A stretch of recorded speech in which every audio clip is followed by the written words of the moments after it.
Signaga, du blir nummer 2 tror jag för att han för Jampar som har vunnit nog cykel men det är inte näck fram. Hur check du har fjärn om det? Det är helt det inte rätt gott. Eller jo, vi det alla väl nog att se ut det viktiga som är att man är väl. Så va. Men alltså är det ringt jag släcka Jampar. Är han eller så ska du göra? Ja, jo, så var det Jampar. Jo. Det är det inte så svårt men jag vet inte. Planen är att ställa då. Men från första rör någon Anoresen har varit 31 sekunder att han så var det 20 sekunder att han nästa för. Och det är kanske kan inte jobba det bättre. Alltså har du några chans att stäcka Jampar 17 år? Det ska jag säga. I allt då. Vi kan pröva. Alla ska nattla också.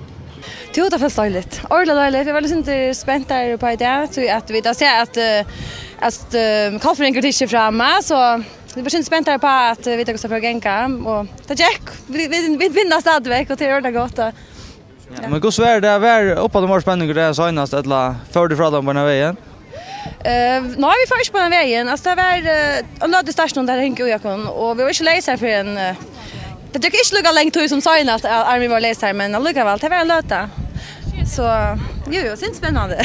Men nu har det vunnit så jag cyklar är faktiskt rättliga cyklar men kunde vänta den här kappen från Sälja Kaffring inte komma till rörarna. Ja, det räknar vi alltså att det blir bara bättre. Vi måste bara minnas till att vi ska ösen skulle förbättra och inte hänga fast ut och bara vi vinna kvar affärer. Så vi ska arbeta vi kan själva, det ska vi.